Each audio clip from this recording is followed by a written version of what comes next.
Assalamualaikum warahmatullahi wabarakatuh. Waalaikumsalam warahmatullahi wabarakatuh.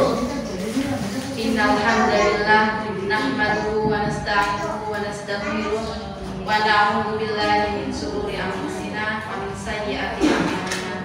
May yahdihillahu fala mudilla lahu wa may yudlil fala hadiya lahu. Yang kami hormati Ustadz Nur Hakim Waras, SPDI, BSK, MPJ selaku Kepala Sekolah SDIT Imam Syafi'i Tanahan. Yang kami hormati Ustadzah Umi Sa'adah selaku pembicara pada acara diseminasi menyebarkan pemahaman dan penerapan budaya positif di SDIT Imam Syafi'i Tanahan. Yang kami hormati segenap guru, ustadz dan ustadzah SDIT Imam Syafi'i. Acara yang pertama yaitu pembukaan. Acara yang kedua sambutan kepala sekolah. Dilanjutkan acara yang ketiga yaitu penyampaian materi disiplin positif. Acara yang keempat diskusi. Acara yang kelima lain-lain, dan yang terakhir penutup. Marilah langsung saja kita mulai acara pada pagi hari ini dengan membaca basmalah. Bismillahirrahmanirrahim. Melanjutkan acara yang kedua yaitu sambutan dari kepala sekolah. Kepada beliau Ustadz Nur Hakim, disilakan. Assalamualaikum warahmatullahi wabarakatuh. Bismillahirrahmanirrahim. Wassalatu wassalamu ala Rasulillah wa la haula wa la quwwata illa billah. Terima kasih kepada Ustadzah Umi yang sudah memberikan waktunya kepada kami, dan kami ucapkan jazakumullahu khairan, dan yang sudah memaparkan pemaparan yang begitu bagus. Masya Allah buat teman-teman kita semuanya untuk menumbuhkan disiplin kepada kita semuanya, saya pribadi dan semuanya. Apalagi tadi disampaikan tentang peraturan dan keyakinan. Jadi saya sendiri sudah menyampaikan tentang tanggapan tentang keyakinan dari hati. Saya tertarik sekali ini untuk kita tanamkan bersama tentang keyakinan, di mana apa yang dilakukan oleh kita sebelum murid-murid, oleh kita sebagai seorang guru, ketika didasari dengan keyakinan yang mantap. Kenapa kita disiplin? Karena mengharapkan pahala dari Allah. Kenapa disiplin? Karena kita akan mendapatkan seperti itu dari hati kita, maka insya Allah akan muncul dari diri kita. Ini tepat sekali dengan ajaran Islam ketika kita ada istilah roja, mengharapkan. Itu dari mana? Kalau kita mengharapkan dari mana itu? Dari hati apa dari mana? Dari hati. Kemudian cinta dari mana? Hati. Kemudian khauf, rasa takut, semuanya dari hati. Jadi ketika kita disiplin, saya sendiri ya, ketika kita datang sering terlambat, khawatir kita tidak barokah gaji kita. Dari hati kita mainnya berusaha semaksimal mungkin, meskipun kadang kita terlambat. Kita ingin mendapatkan kebaikan dunia dan akhirat, kita beramal. Itu juga kepada anak-anak kita semuanya, membuang sampah pada tempatnya, itu merupakan kebutuhan kita, tidak mendapat pahala, dan itu merupakan tradisi seorang muslim dan seterusnya. Ini saya katakan Masya Allah ya, sangat sesuai dengan ajaran Islam yang dan kita hidupkan bersama-sama. Maka ustaz-ustazah semuanya dan semua teman-teman semuanya, dari awal sebelum kita mengajar di kelas, tanamkan rasa cinta pada pelajaran yang kita sampaikan, biar mereka keyakinan muncul kebutuhan mereka akan ilmu yang akan disampaikan akan muncul. Itu yang perlu kami sampaikan dan komentar, dan saya mohon maaf tadi tidak bisa mengikuti dari awal karena tadi ke tempat kajian tapi juga belum datang, kemudian ke pertemuan kepala sekolah. Setelah selesai langsung saya menuju di sini. Terima kasih dan mohon maaf. Jazakumullahu khairan wassalamu alaikum. Assalamualaikum warahmatullahi wabarakatuh. Waalaikumsalam warahmatullahi wabarakatuh. Silakan itu ada sotonya, silakan. Kalau tadi S dengar di mana ada Pak? Lanjutkan acara yang ketiga, yaitu penyampaian materi disiplin positif yang akan disampaikan oleh Ustadzah Umi Saadah SPD. Bismillahirrahmanirrahim. Assalamualaikum warahmatullahi wabarakatuh. Waalaikumsalam warahmatullahi wabarakatuh. Alhamdulillahirabbil alamin. Wassalatu wassalamu ala asrofil anbiya'i wal mursalin wa ala alihi wa sahbihi ajma'in. Amma ba'du. Jazakumullahu khairan kami ucapkan kepada ustaz dan ustazah, karyawan dan karyawati SDIT Imam Syafi'i Petanahan yang pada hari ini berkenan meluangkan waktu untuk bersama-sama berkumpul di aula kita tercinta ini untuk bersama-sama belajar terkait budaya positif.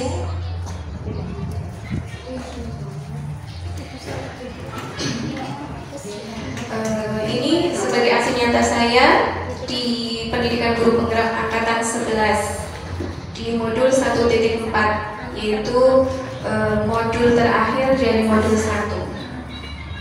Baik, sebelum lanjut kita buat kesepakatan kelas dulu. Saya ada beberapa. Pertama, hadir tepat waktu. Alhamdulillah tadi tepat waktu nih. Insya Allah kita nanti mau sampai jam berapa? Kesepakatan? Jam 11. Mudah-mudahan selesai. Ya nanti kalau ada banyaknya materi, insya Allah sambil di skip boleh. Insya Allah jam 11 ya. Kemudian yang kedua, saling menghargai. Setuju? Setuju. Yang ketiga, hadir sepenuhnya. Setuju? Setuju. Jiwa dan raga insya Allah ya. Nah, ya. Aktif dalam kegiatan diseminasi ini. Yang kelima, berbahagia. Iya, bertepatan dengan hari kemerdekaan negara kita. Insya Allah kita manusia merdeka ya. Ada tambahan lagi Ustaz dan Ustazah? Cukup? Karena ini kesepakatan, kita sepakati. Kalau ada tambahan boleh. Insya Allah cukup ya. Kita lanjutkan. Ki Hajar Dewantoro menyatakan bahwa kita ambil contoh perbandingannya dengan hidup tumbuh-tumbuhan seorang petani. Dalam hakikatnya sama kewajibannya kita sebagai seorang pendidik. Petani itu menanam padi misalnya. Sang petani hanya dapat menuntun tumbuhnya padi. Ia dapat memperbaiki kondisi tanah, memelihara tanaman padi, memberi pupuk dan air, membasmi ulat-ulat atau jamur-jamur yang mengganggu hidup tanaman padi dan lain sebagainya. Ini menurut Ki Hajar Dewantoro. Nah, tadi terkait dari pemaparan Ki Hajar Dewantoro ini, kita memperbaiki kondisi tanah. Nah, jika kita sebagai seorang guru di sekolah, kondisi tanah di situ berarti adalah apa? Ya, betul sekali, sekolah. Ya. Oleh karena itu, tugas kita sebagai guru adalah membuat sekolah menjadi sebuah lingkungan yang menyenangkan, aman dan nyaman untuk bertumbuh, serta dapat menjaga dan melindungi setiap murid dari hal-hal yang kurang bermanfaat atau bahkan mengganggu perkembangan potensi murid. Lingkungan sekolah yang diharapkan adalah lingkungan yang saling mendukung, saling belajar, dan saling bekerja sama.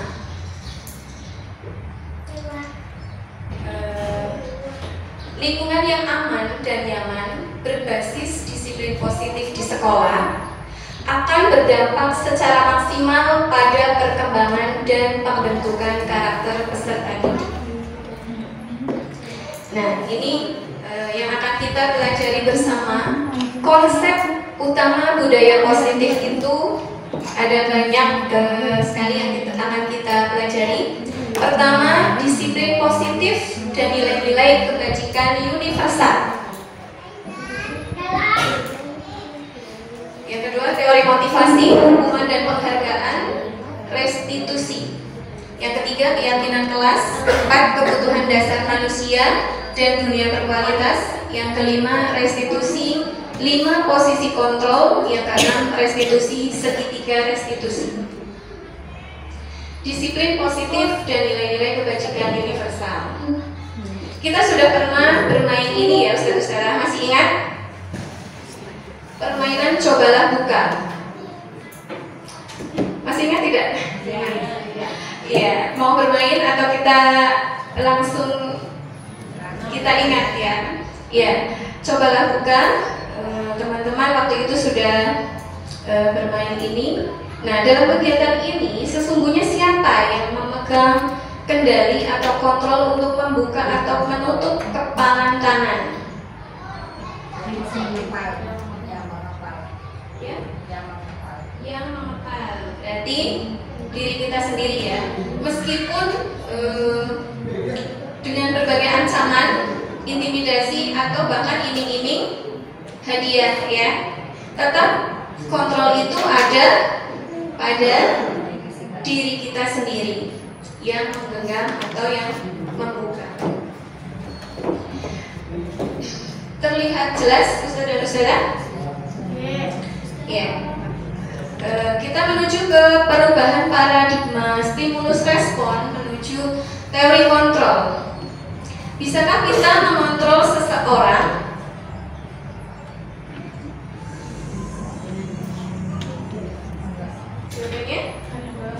Oke, tidak. Ya, stimulus respon mengatakan realitas kebutuhan kita sama. Teori kontrol, berdasarkan teori kontrol, realitas atau kebutuhan kita berbeda. Semua orang melihat hal yang sama. Teori kontrol, setiap orang memiliki gambaran berbeda. Misalnya, ketika hujan turun, pedagang es mungkin bisa jadi menggerutu ya. Yang senang siapa Ustazah? Bakso. Ya, betul, Masya Allah. Pedagang bakso. Nah itu, setiap orang, setiap kita memiliki gambaran yang berbeda. Kita mencoba mengubah orang agar berpandangan sama dengan kita. Teori kontrol menyatakan kita berusaha memahami pandangan orang lain tentang dunia. Stimulus respon, perilaku buruk dilihat sebagai suatu kesalahan. Teori kontrol berkata semua perilaku memiliki tujuan. Orang lain bisa mengontrol saya, hanya saya yang bisa mengontrol diri saya sendiri. Saya bisa mengontrol orang lain. Tidak, kita tidak bisa mengontrol orang lain. Yang kita bisa berikan itu mungkin sebatas hanya informasi. Pemaksaan ada pada saat bujukan gagal. Kolaborasi dan konsensus menciptakan pilihan-pilihan baru. Stimulus respon, model berpikir menang kalah.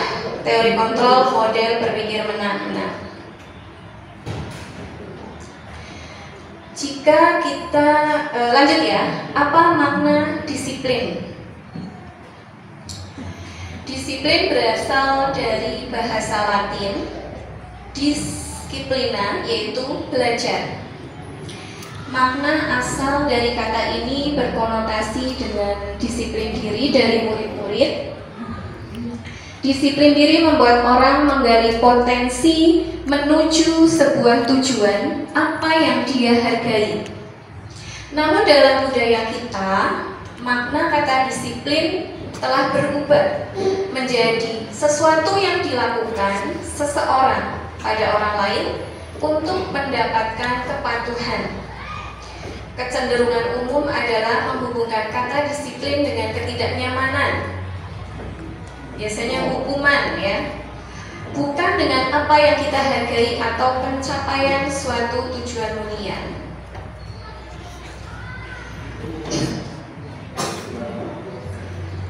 Ya, ini terbalik tadi misalnya. Ya. Ketika mendengar kata disiplin, apa yang terbayang di benak Ustadz dan Ustadzah? Teratur. Apa lagi? Kasih. Datang kasih kata Ustazah Bunga. Tepat waktu. Oke, Masya Allah. Ya, kata disiplin juga sering dihubungkan tadi dengan hukuman, ketidaknyamanan. Padahal itu sungguh sangat berbeda. Karena belajar tentang disiplin positif tidak harus dengan memberi hukuman. Justru itu adalah alternatif terakhir. Bahkan bila perlu tidak digunakan sama sekali. Kita lanjut ke nilai-nilai kebijakan universal.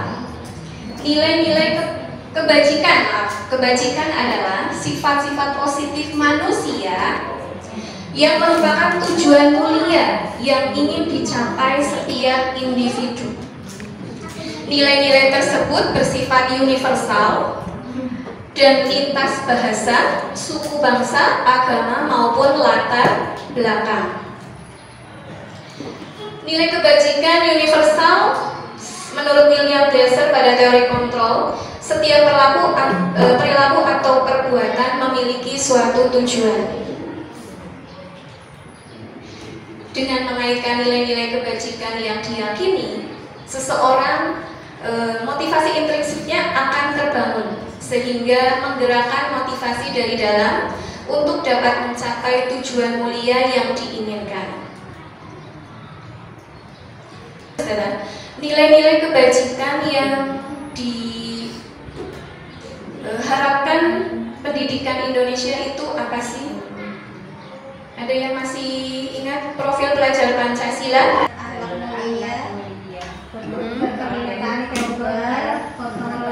Mandiri, kreatif, dan bernalar kritis. Oke, Masya Allah. Ya, betul sekali. Nilai-nilai kebajikan yang diharapkan tumbuh pada anak-anak kita yaitu dimensi profil pelajar Pancasila yang ada 6. Tadi sudah disebutkan Ustazah Sinta. Jazakillahu khairan.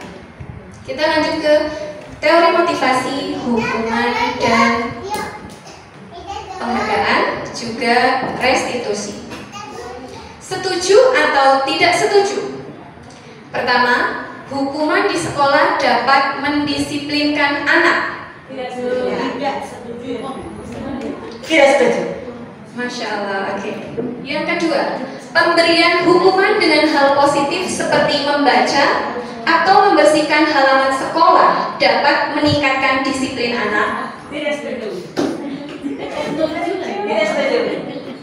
Dari Ummu Sama tidak setuju. Setuju. Setuju dari Ustaz Fiko. Dari Ustaz? Setuju. Oke, yang ketiga, memberi penghargaan dapat meningkatkan motivasi belajar anak.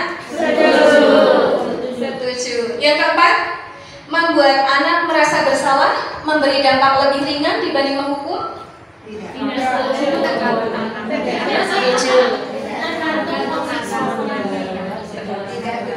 Tergantung. Oke, lanjut dulu. Sebelum ke teori motivasi perilaku ini, dari Ustadz atau Ustazah, apa sih itu motivasi? Dorongan. Ustazah Bunga. Dorongan. Dorongan untuk apa? Dorongan untuk melakukan kebaikan. Masya Allah, ya, dorongan untuk melakukan suatu kebaikan. Oke, teori motivasi perilaku manusia ada 3. Yang pertama, untuk menghindari ketidaknyamanan atau hukuman. Kata anak, apa yang akan terjadi apabila saya tidak melakukannya? Yang kedua, untuk mendapatkan imbalan dari orang lain atau institusi penghargaan. Apa yang akan saya dapatkan apabila saya melakukannya? Dan yang ketiga, untuk menghargai diri sendiri. Saya akan menjadi orang yang saya inginkan dan menghargai diri sendiri dengan nilai-nilai yang saya percaya. Ini yang dinamakan motivasi internal atau intrinsik, tujuan dari disiplin atau budaya positif. Dan yang nomor 1 dan 2 adalah motivasi eksternal. Oke, bisa dilanjut? Menurut Ki Hajar Dewantoro, siapa yang mau membacakannya? Ustazah Anti. Apa itu merdeka menurut Ki Hajar Dewantoro? Merdeka itu artinya tidak hanya terlepas dari pemerintah, akan tetapi juga cakap kuat memerintah diri sendiri. Ya, oke, jazakillahu khairan. Merdeka menurut Ki Hajar Dewantoro artinya tidak hanya terlepas dari perintah, akan tetapi juga cakap untuk memerintah diri sendiri. Dihukum oleh penghargaan, bahwa penghargaan berlaku sama dengan hukuman, dalam arti meminta atau membujuk seseorang melakukan sesuatu untuk memenuhi suatu tujuan tertentu dari orang yang meminta atau membujuk. Dorongan ini adalah eksternal dan akan ada faktor ketergantungan. Berbeda dampak dari pemberian penghargaan. Ada beberapa pengaruh dihukum oleh penghargaan. Penghargaan bisa merusak hubungan, penghargaan menurunkan kualitas, penghargaan mematikan kreativitas, penghargaan mengurangi motivasi intrinsik. Ini ada penelitiannya, insya Allah nanti disampaikan di lain waktu. Seperti penghargaan merusak hubungan. Contohnya begini, ketika kita memberikan penghargaan untuk satu siswa di depan teman-teman, atau misalnya atasan memberikan penghargaan kepada pegawainya di depan teman-temannya, itu bisa menimbulkan iri di hati teman-temannya. Itu contohnya. Ini yang melakukan penelitian adalah Alficon, mengemukakan baik penghargaan maupun hukuman adalah cara mengontrol perilaku seseorang yang menghancurkan potensi untuk pembelajaran yang sesungguhnya. Menurut Kohn, secara ideal tindakan belajar itu sendiri adalah penghargaan sesungguhnya. Contohnya anak-anak yang masih dalam tahap belajar membaca, mereka itu termotivasi untuk aku ingin bisa. Nah, dari belajar itu sendiri, dari kesungguhan belajar itu adalah penghargaan baginya. Dan penghargaan lebih lagi ketika Masya Allah, Alhamdulillah aku udah bisa gitu, udah bisa membaca. Itulah penghargaan yang sesungguhnya. Ini ada cerita, saya ambil dari LMS tugas. Ibu Anas, guru kelas 2 SD, mendapatkan masalah. Murid-muridnya tidak bisa tertib berdiri antri di depan pintu kelas dan selalu berebut masuk ke dalam kelas setelah jam istirahat usai. Ini tentunya sangat mengganggu proses pembelajaran, di mana kelas tidak dapat mulai tepat waktu karena Ibu Anas sibuk menenangkan murid-muridnya untuk waktu yang cukup lama. Akhirnya Bu Anas berpikir cepat dan mengandalkan stiker bintang. Setiap murid-muridnya akan masuk kelas usai jam istirahat. Bu Anas mengiming-imingi murid-muridnya dengan stiker bintang. Siapa yang dapat berdiri lurus dan berbaris rapi antri di depan pintu dapat bintang dari Bu Anas. Sebagian besar murid-muridnya menyambut tantangan tersebut dan langsung berdiri rapi di depan pintu agar mendapatkan stiker bintang. Hal ini terus dilakukan Bu Anas selama beberapa minggu karena cukup berhasil membuat murid-muridnya berdiri rapi antri di depan pintu. Sampai pada suatu saat Bu Anas sakit dan terpaksa digantikan Pak Heru. Pak Heru tidak mengetahui tentang stiker bintang dan benar saja pada saat mau masuk ke kelas usai jam istirahat, murid-murid kelas 2 kembali berebut masuk kelas. Apa yang terjadi? Mengapa? Dari Ustadz-Ustadzah mau menyampaikan? Kalau menurut saya, karena dari sisi Anas itu cuma memberikan sentuhan dari luar, cuma memberikan stimulus dari luar, tapi tidak menyusun mindsetnya. Ya, sebagaimana sering kami sampaikan, jadilah teladan, bukan telatan. Jadi kalau mindsetnya yang sudah dibangun, pola pikirnya sudah dibangun, paradigma yang dibangkitkan, maka siapapun yang akan mengampu kelas 2, bahkan tidak ada Pak Heru pun, insya Allah anak-anak sudah paham tentang arti sebuah kedisiplinan. Ketika mereka sudah kedisiplinan itu sudah masuk ke dalam relung mereka. Oke, jazakillah khairan. Betul sekali. Karena memberikan stimulus tadi dari luar, dorongan eksternal. Berupa apa berarti di sini, Ustazah? Stiker bintang. Iya, stiker bintang. Tadi sudah ya. Adakah cara lain agar murid-murid kelas 2 bersedia antri di depan kelas tanpa diberi penghargaan stiker bintang? Tadi sudah terjawab oleh Ustazah Umu Usama. Ya.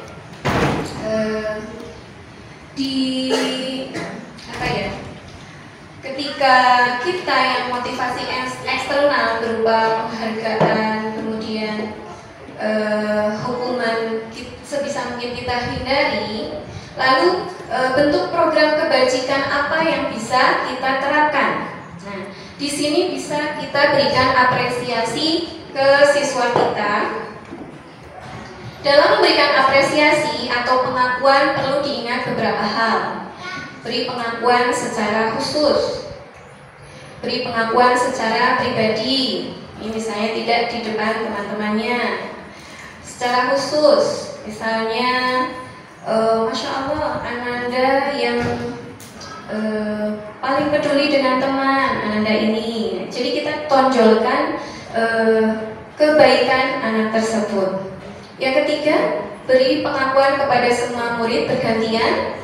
Yang keempat, beri pengakuan secara konsisten, terus-menerus, dan fokus pada proses, bukan hasil yang diperoleh. Contoh pengakuan atau apresiasi kebajikan. Pembukanya, kemarin saya perhatikan nilai kebajikannya, rasa empatimu besar sekali nak pada saat menolong murid baru di kelas kita. Nah, yang kedua, contoh yang lain, saya menghargai kepedulianmu pada saat kamu membantu teman-temanmu di tugas kelompok. Contoh lain lagi, terima kasih untuk rasa tanggung jawabmu pada saat kamu memungut kertas-kertas yang berserakan di lantai. Itu insya Allah sudah sering dilakukan oleh Ustadz-Ustadzah. Sekarang, ini contoh hukuman atau konsekuensi. Yang pertama, mencatat 100 kali di dalam buku kalimat saya tidak akan terlambat lagi karena terlambat ke sekolah. Hukuman. Lari mengelilingi lapangan basket 2 kali karena terlambat hadir di sekolah. Hukuman. Murid diminta untuk push up 15 kali karena tidak menggunakan masker ke sekolah. Menggantikan kertas tugas teman yang telah dicoret-coret. Konsekuensi. Membersihkan tumpahan air di meja tulis karena tersenggol pada saat belajar. Konsekuensi. Meminta murid tidak mengenakan sepatu seharian di sekolah karena tidak menggunakan sepatu hitam. Hukuman. Lari mengelilingi lapangan basket 2 kali karena terlambat 10 menit untuk pelajaran PJOK. Hukuman. Itu konsekuensi. Mungkin ini sudah perjanjian dulu dengan ustadznya Pak ya. Oke, yang tadi benar ya? Oke, lanjut. Ini terlihat tidak ya? Hukuman, kemudian hukuman versus konsekuensi versus restitusi. Saya bacakan sekilas. Hukuman itu masuknya ke identitas gagal. Kalau kita menerapkan konsekuensi dan restitusi, insya Allah sudah masuk ke identitas sukses. Hukuman itu sesuatu yang menyakitkan harus terjadi. Konsekuensi sesuatu harus terjadi. Restitusi merupakan pilihan. Hukuman tidak nyaman untuk murid atau anak untuk jangka waktu panjang. Konsekuensi tidak nyaman untuk murid atau anak untuk jangka waktu pendek. Restitusi menguatkan untuk murid atau anak dalam jangka waktu panjang. Hukuman murid atau anak akan tersakiti. Konsekuensi murid atau anak dibuat tidak nyaman. Kalau restitusi, murid anak mendapat penguatan.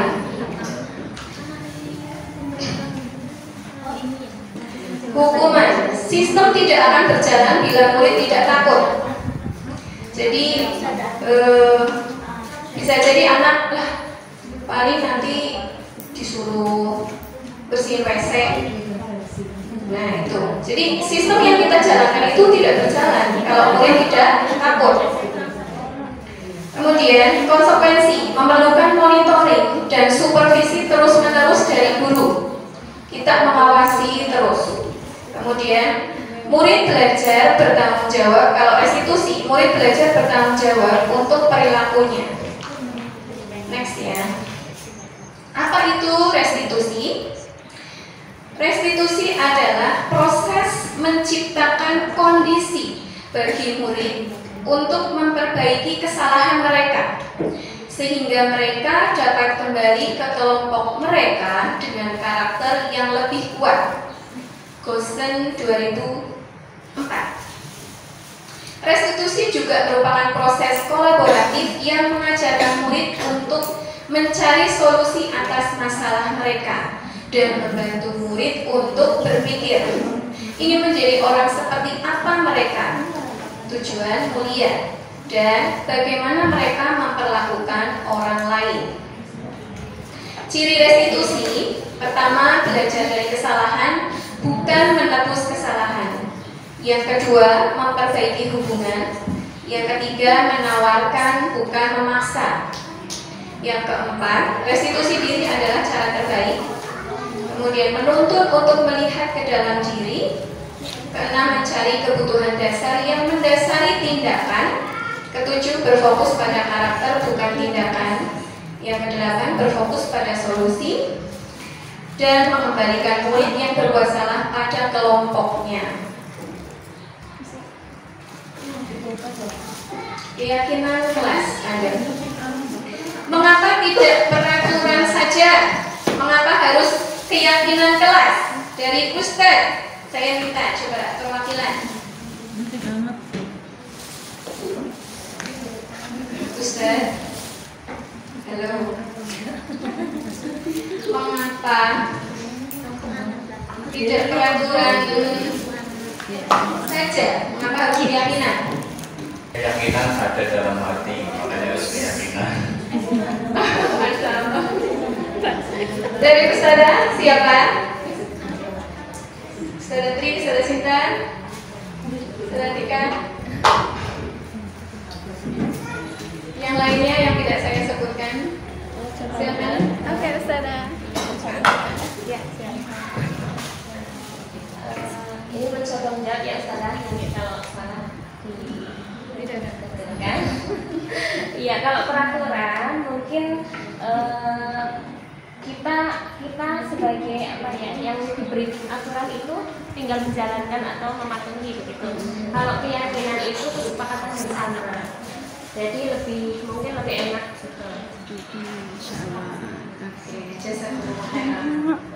Iya, kita bahas. Mengapa kita memiliki peraturan harus menggunakan helm bila mengendarai kendaraan roda 2? Untuk keselamatan. Tapi tidak pakai helm. Keselamatan. Iya. Kita yakini untuk keselamatan, menjaga keselamatan. Mengapa kita memiliki peraturan membuang sampah di tempatnya? Supaya bersih. Oke, untuk menjaga kebersihan. Sepakat ya, itu nilai kebajikan yang terkandung dari aturan itu. Berarti ya, kalau ada aturan mengenakan helm, berarti ada nilai kebajikan yang terkandung di aturan itu, yaitu demi keselamatan. Yang kedua, demi kebersihan. Oke. Jadi untuk mendukung motivasi intrinsik, kita kembalikan ke nilai-nilai atau keyakinan-keyakinan, karena itu akan lebih menggerakkan seseorang dibandingkan mengikuti serangkaian peraturan-peraturan.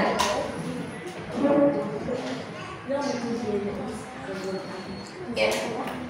Pembuatan keyakinan kelas. Keyakinan kelas kita buat bersifat abstrak dari peraturan yang lebih rinci. Kalau peraturan kan lebih rinci dan konkret, kemudian berupa pernyataan universal, dibuat dalam pernyataan positif, sedikit saja agar mudah diingat, sesuai dengan kondisi kelas dan sekolah sehingga mudah diterapkan.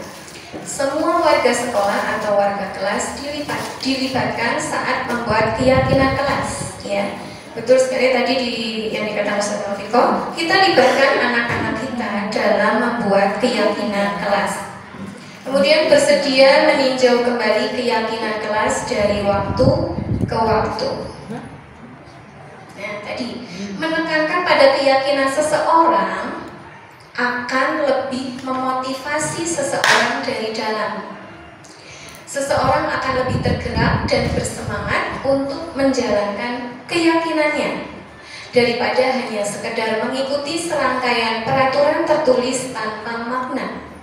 Murid-murid pun demikian. Mereka perlu mendengarkan dan memahami arti sesungguhnya tentang peraturan-peraturan yang diberikan.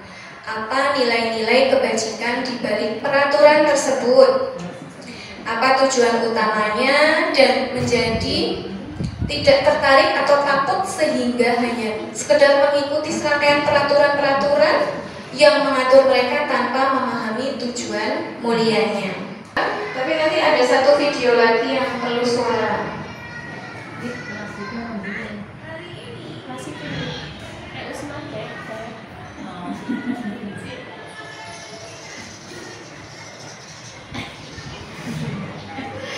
Jadi keyakinan kelas itu kita tadi yang sudah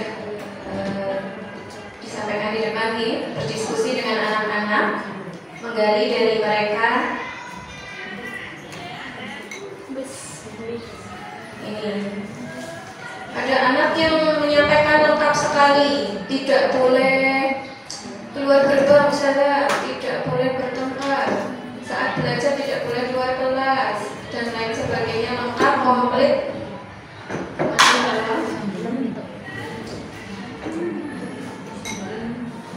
Kemudian dari yang disebutkan oleh anak-anak tadi, masih ketika kalimatnya masih negatif ya, tidak boleh dan tidak boleh, itu kita ubah menjadi kalimat positif. Misalnya tidak boleh terlambat datang, kita ubah menjadi datang tepat waktu. Ya, itu tahapannya. Kemudian setelah berubah menjadi kalimat positif, kita gali dari anak-anak. dari aturan-aturan itu nilai kebajikan apa sih yang diyakini oleh anak-anak, seperti contohnya rukun dengan teman. Berarti nilainya yang diyakini adalah kita saling menghormati. Kemudian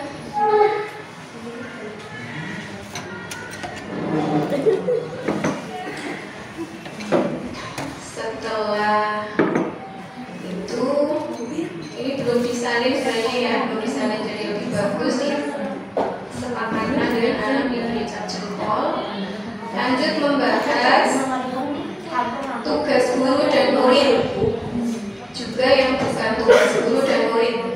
Dari mereka, masya Allah, tugasnya guru katanya ikut menjaga kebersihan sama ustazah, sama anak-anak, terus ngajarin kita, gitu ya. Kemudian tugasnya murid apa? Belajar. Terus dari mereka ada yang nyuci wadah makan sendiri ustazah, belajar dengan semangat. Lanjut ada bisa kita buat juga tabel T, di mana T itu sebelah kiri adalah tampak seperti, yang kanan itu tidak tampak seperti. Bisa juga dengan tabel Y.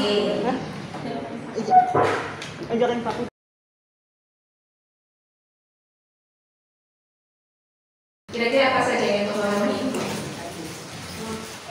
Iya, yang baru saja kita lakukan ya, makan, kemudian minum, tidur, ya istirahat, pakaian, tempat tinggal.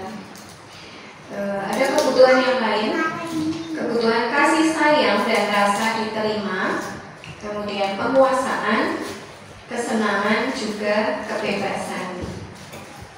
Di sini ada contohnya perilaku siswa.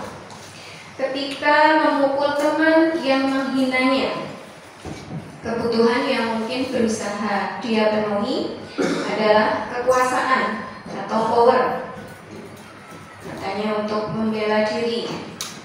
Kemudian pertanyaan pada siswa seharusnya, apakah ada cara untuk memenuhi kebutuhan kekuasaan tanpa melakukan kekerasan? Perilaku siswa yang lain, misalnya menyebarkan gosip tentang teman sekelas. Kebutuhan yang mungkin berusaha dipenuhinya adalah cinta dan kasih sayang. Kalau saya menjelek-jelekan orang lain, mungkin ada orang yang akan suka sama saya. Pertanyaan pada siswa, apakah ada cara untuk memenuhi kebutuhan cinta dan kasih sayang tanpa merusak reputasi orang lain? Mari kita belajar memahami kebutuhan. Nomor 1, ada anak yang senang banget lari-larian. 1, ibu kejar aku karena ibu guru sayang aku. Kebutuhan apa yang dipenuhi anak ini? Saudara-saudara? Ya, betul. Kasih sayang. Yang kedua, aku hebat kan? Bisa bikin ibu guru kejar aku. Kebutuhan apa? Kekuasaan. Oke, nanti kita lihat kuncinya. Yang ketiga, aku bosan belajar mewarnai terus di dalam kelas. Kebutuhan apa? Nomor 3.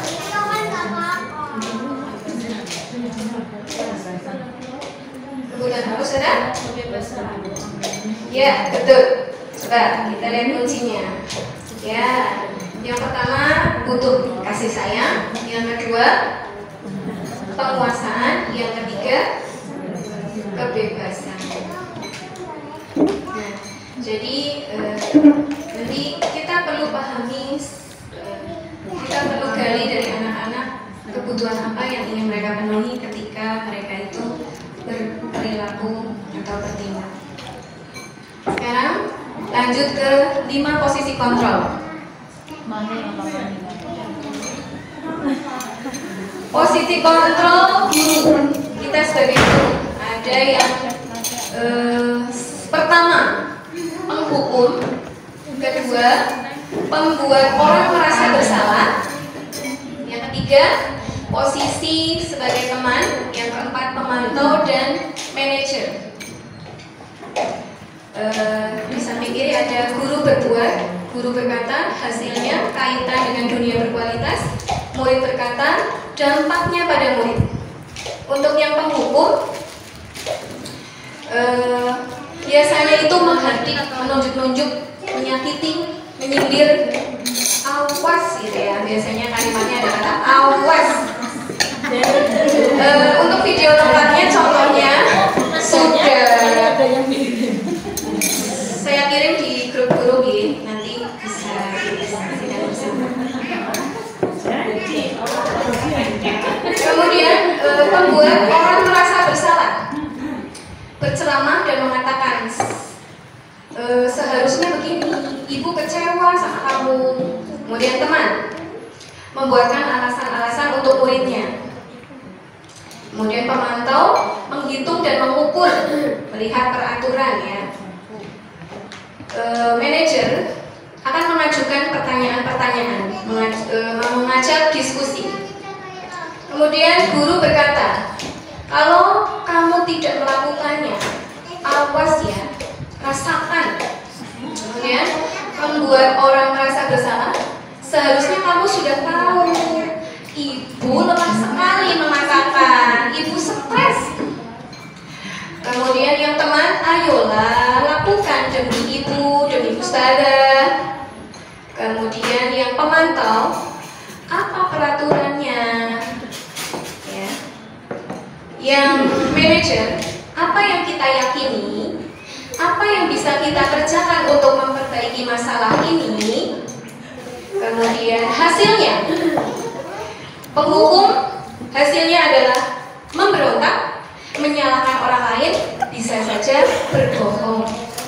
Kemudian pembuat rasa bersalah, menyembunyikan, menyangkal, berbohong. Teman, ini akan menyebabkan anak ketergantungan. Pemantau, menyesuaikan diri bila diawasi. Sedangkan ketika guru bertindak sebagai manajer, menguatkan pribadi, itu akan menguatkan pribadi murid. Kemudian kaitan dengan dunia berkualitas, yang penghukum, murid meletakkan guru di luar dunia berkualitas. Yang pembuat rasa bersalah, murid meletakkan guru di dalam dunia berkualitas. Teman murid meletakkan guru sebagai orang yang sangat penting di dunia berkualitas. Yang pemantau, murid meletakkan guru, peraturan dan hukum di dunia berkualitas. Manajer, murid meletakkan dirinya sebagai individu yang positif dalam dunia berkualitas. Murid berkata, untuk penghukum, biarkan saja, nanti juga marah-marah lagi. Kemudian membuat orang merasa bersalah, maafkan saya, teman, saya pikir bapak ibu teman saya, ternyata begitu. Kemudian pemantau, berapa banyak bintang yang saya harus peroleh, berapa halaman yang harus saya tulis. Untuk manajernya, bagaimana caranya saya bisa memperbaiki keadaan. Dampak pada murid, penghukum akan mengulangi kesalahan. Membuat orang merasa bersalah, merasa rendah diri. Teman, lemah, tidak mandiri, tergantung. Yang pemantau menitik beratkan pada konsekuensi atau hadiah untuk dirinya.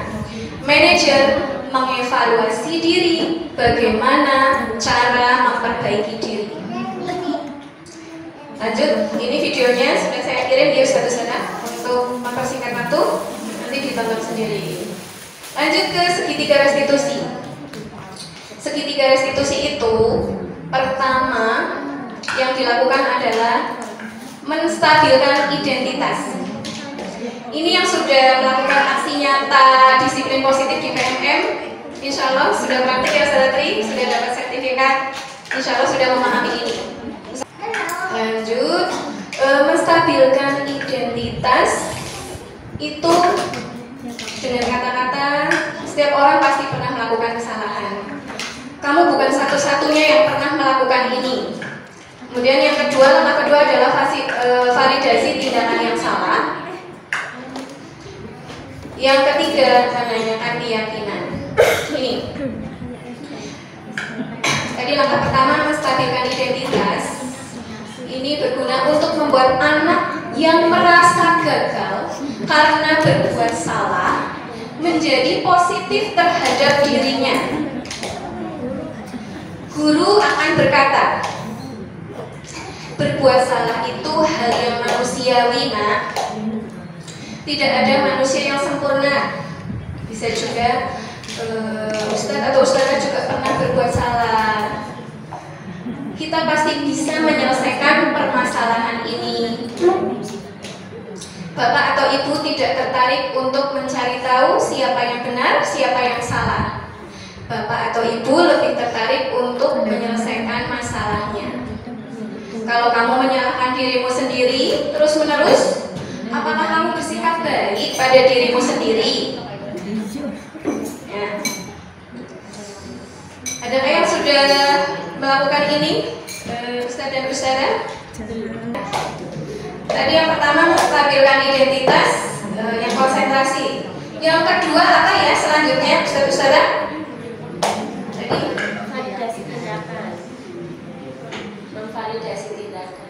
Iya betul sekali, Masya Allah. Memvalidasi tindakan, membantu siswa mengenali basic need, kebutuhan dasar yang ingin dipenuhinya ketika melakukan kesalahan itu. Pada dasarnya, setiap tindakan manusia tujuannya adalah memenuhi kebutuhan dasar. Apakah itu power, freedom, love, belonging, fun, and survival. Guru berkata dalam caranya memvalidasi tindakan yang salah. Kamu bisa saja kan melakukan hal yang lebih buruk dari ini, tapi kamu tidak melakukannya kan? Atau kamu pasti punya alasan mengapa melakukannya? Atau apa yang penting bagi kamu? Kamu boleh tetap berusaha menjaga sikap itu, tapi tambahkan sikap yang lain yang baru. Maukah kamu belajar cara lain untuk mendapat yang kamu butuhkan tanpa harus mengukur? Contoh, apakah kamu bisa melakukan dengan lebih baik lagi, besok lagi? Yang terakhir adalah menanyakan keyakinan. Tentu keyakinan yang sudah kita sepakati ya. Kalau kita belum membentuk keyakinan kelas, nanti anak-anak apa ya nilai yang kita yakini?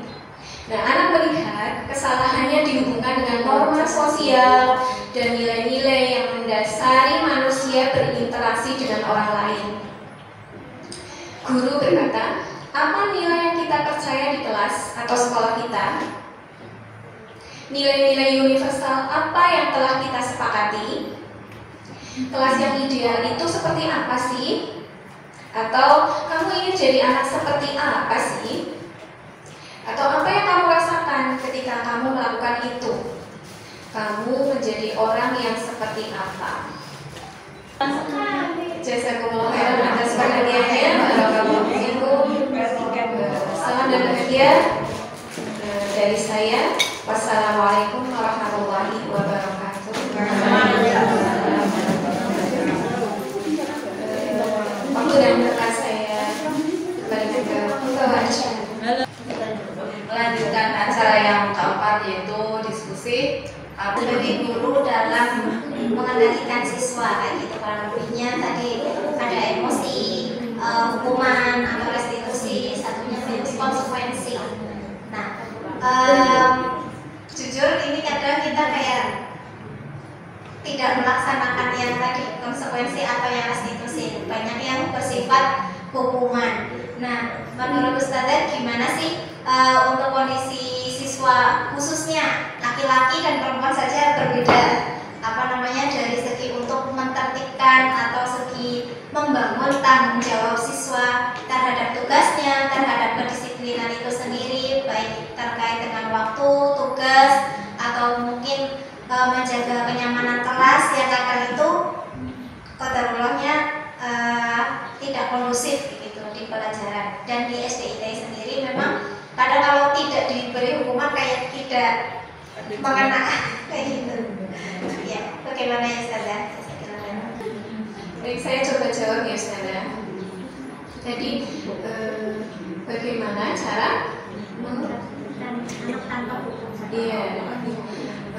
Pertama itu kita tanamkan dulu tadi, kenalkan keyakinan. Keyakinan kita buat dulu keyakinan kelas bersama anak-anak. Kita gali dari mereka, kemudian dengan menggali-gali nilai kebajikan universal. Itu kalau dari saya dibuat dulu, kemudian ketika nanti ada pelanggaran dan kita kan sekolah kita sudah punya aturan ya, tata tertib. Dimanapun di masyarakat itu sudah ada aturan, bahkan aturan yang tertinggi adalah yang dari Allah ya, di agama kita. Aturan itu harus tetap ada. Nah, anak-anak itu diajak untuk ini dulu dari keyakinan kelasnya tadi dibentuk, kemudian ditanamkan keyakinan kelas, menggali nilai-nilai yang positif. Kemudian ketika suatu hari ada kejadian yang tidak diinginkan, tidak tertiban dan lain sebagainya ya, kita coba gunakan yang restitusi ini. Restitusi itu apa ya? Ya, memang bukan solusi tidak semua masalah bisa dilakukan dengan restitusi. Kalau masalahnya berat sekali, itu ya nanti mungkin bisa dengan jalan lain. Tapi kita upayakan, kita berlatih, kita latih diri kita untuk tadi ya, untuk berposisi yang paling baik itu manajer ya Ustazah. Kalau yang hukum, pembuat rasa bersalah, kemudian teman, pemantau itu semuanya punya efek negatif tadi ya. Ya kita senantiasa belajar, berusaha untuk menerapkan itu dan mencoba, lebih baiknya dicoba yang restitusi itu. Kemudian ya sambil kita doakan terus, kita yang penting kita berusaha harus kita restitusi itu kan motivasi anak untuk problem solving ya, menyelesaikan masalah. Ya, jangan bilang tidak dulu sebelum kita coba, kita terus belajar dan terus latih diri kita. Itu sih tips dari saya, terus belajar, terus berlatih. Dari belajar itu diterapkan di kelas kita, ke anak-anak kita, sambil terus didoakan. Karena kita tahu ya, menanamkan karakter baik itu tidak semudah membalik telapak tangan ya Ustazah, butuh proses panjang ya. Kita mungkin tidak akan melihat di usia SD ini perubahan-perubahan yang baik di anak kita. Bisa jadi suatu saat ketika mereka berkarya menjadi apa yang mereka inginkan, itu mereka menjadi diri-diri pribadi-pribadi yang berkarakter, tanggung jawab, jujur dan lain sebagainya. Itu dari saya.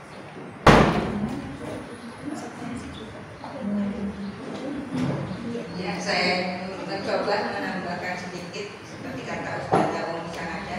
Jadi dulu saya pernah menerapkan, memang ketika anak ada masalah itu saya sudah membuat konsekuensinya.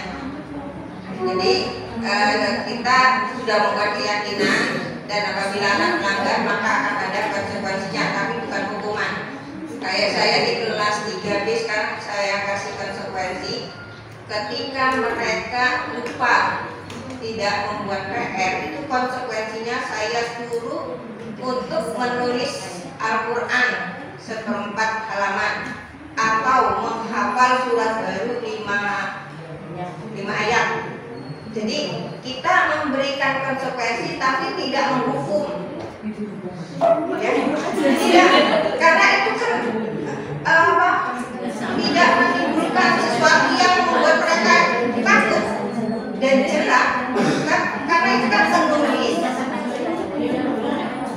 tidak tegakkan PR. Itu konsekuensinya mereka harus menulis seperempat halaman. Jadi atau satu halaman, setengah halaman atau satu halaman.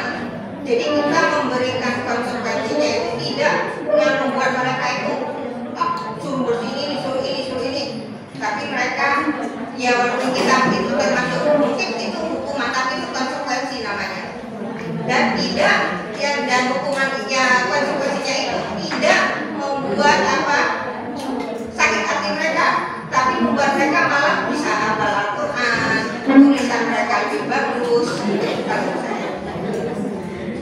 Jadi mereka kalau memang kita susah untuk melakukan restitusi secara yang tadi sesuai dengan manajer itu, kita harus bisa membuat konsekuensi, dan konsekuensinya itu jangan membuat anak itu menjadi takut sama gurunya atau bagaimana.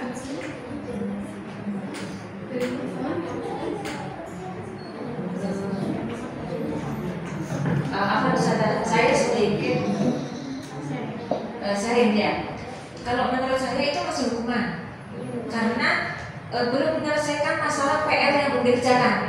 Jadi kalau menurut saya karena bahasanya apa ya? Mungkin itu hukuman, tapi mungkin hukuman yang didik, yang arahnya ke positif.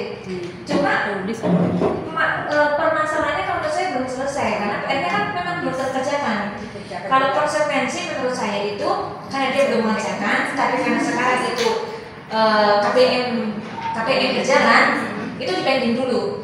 Iya. Nanti ketika habis sholat, saya dampingi mereka, pokoknya PR yang dikerjakan. Dia tetap mengerjakan, iya. saya tetap mengerjakan, tapi ada konsekuensi lain. Jadi mereka tetap mengerjakan dan ada konsekuensinya. Oh gitu. Iya. Kemudian kalau kayak seperti ini, anak tadi nggak fokus 100%. Jadi ketika mengerjakan mungkin dia jadi agak telat. Kalau menurut saya konsekuensi, pokoknya ya harus selesai. Bahkan kadang pulang itu sampai pukul 2 lebih 20 waktu itu saya pulang. Pukul 2 lebih 20 karena apa?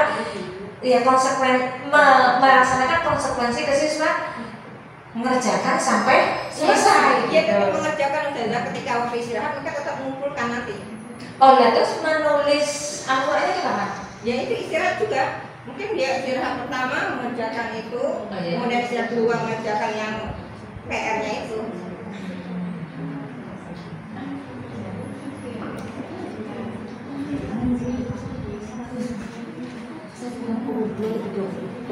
Saya. Oke, jazakumullah khairan ya. Kita kembali lagi ke sini berarti. Konsekuensi sama hukuman. Saya sependapat dengan ini, Ustaz, dengan Ustazah Salihah. Kalau yang tadi di awal mana ya, seperti mengelilingi apa ya, membersihkan halaman ya, tidak mengerjakan PR, membersihkan halaman itu masuk hukuman. Seperti yang dilakukan Ustazah Tri, ketika anak tidak mengerjakan PR, diminta mengerjakan menulis Al-Quran.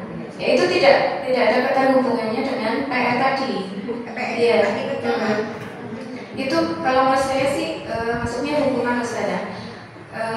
Kalau restitusi itu memotivasi anak untuk mencari solusi atas masalahnya. Jadi ada miskonsepsi bahwa ketika menggunakan restitusi anak tidak menerima konsekuensi, tetap menerima konsekuensi dari apa yang dilakukan. Misalnya anak itu merusak buku teman. Ya, kita sudah setelah kita restitusi, anak kembali ke kelompoknya dengan positif, dengan identitas berhasil, bukan identitas gagal. Tetap ada konsekuensi yang harus diterima dari perbuatannya tadi. Yang konsekuensi itu ya berhubungan dengan yang tadi ketika menyobek, misalnya mengorek-orek kertas teman, itu ya bagaimana caranya kamu supaya temanmu memaafkan. Kemudian mungkin konsekuensinya adalah mengganti buku teman, itu masuk konsekuensi. Kalau yang tidak ada ketersambungannya dengan apa yang dilakukan, itu nanti masuknya ke hukuman. Jadi ya meskipun mendidik, tapi itu tetap namanya hukuman. Kalau yang namanya konsekuensi, kita sudah berusaha lakukan restitusi, bukan berarti anak itu bebas setelah mendapatkan restitusi dari gurunya. Ya, anak tersebut harus menjalankan konsekuensinya. Ketika tidak melaksanakan PR, ya PR-nya harus dikerjakan di hari waktu. Itu PR-nya tetap dikerjakan, tapi ada konsekuensi. Jadi dari Ustaz sepertinya ada masukan. Jazakumullah khairan Ustaz Atri, Ustaz Farina dan semuanya, Ustaz dan Ustazah. Kiranya cukup ya waktunya sudah dari saya yang sedikit, semoga bermanfaat. Mohon maaf atas banyak kesalahan dan kekurangan dari saya. Mari kita tutup.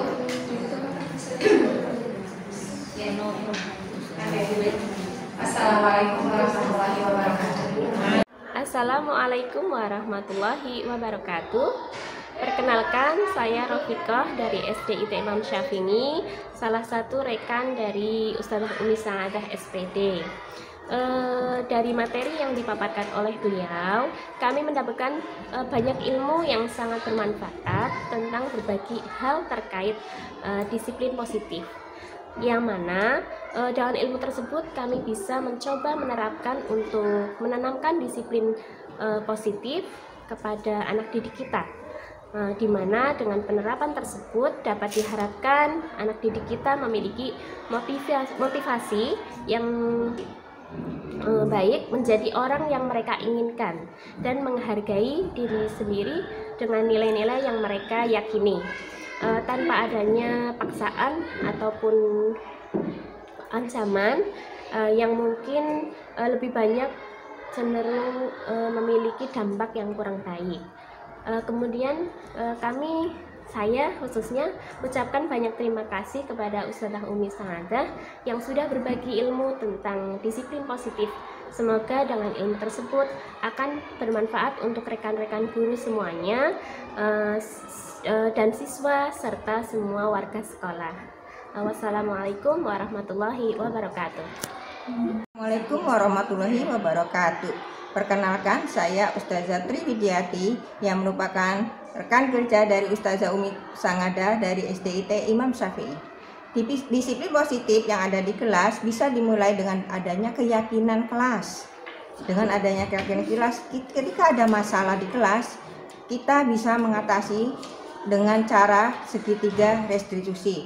Yang diharapkan dengan segitiga restitusi itu akan memunculkan motivasi dari dalam diri siswa, yang ini akan membentuk siswa menjadi siswa yang berbudaya positif, yang akan berguna untuk masa depannya karena dia akan lebih bertanggung jawab dan lebih disiplin dalam segala hal. Terima kasih kepada rekan kami Ustazah Umi Sa'adah yang telah memberikan aksi nyatanya tentang disiplin positif yang sangat berguna bagi kita semua, terutama guru-guru yang akan bisa diterapkan di kelasnya. Wassalamualaikum warahmatullahi wabarakatuh.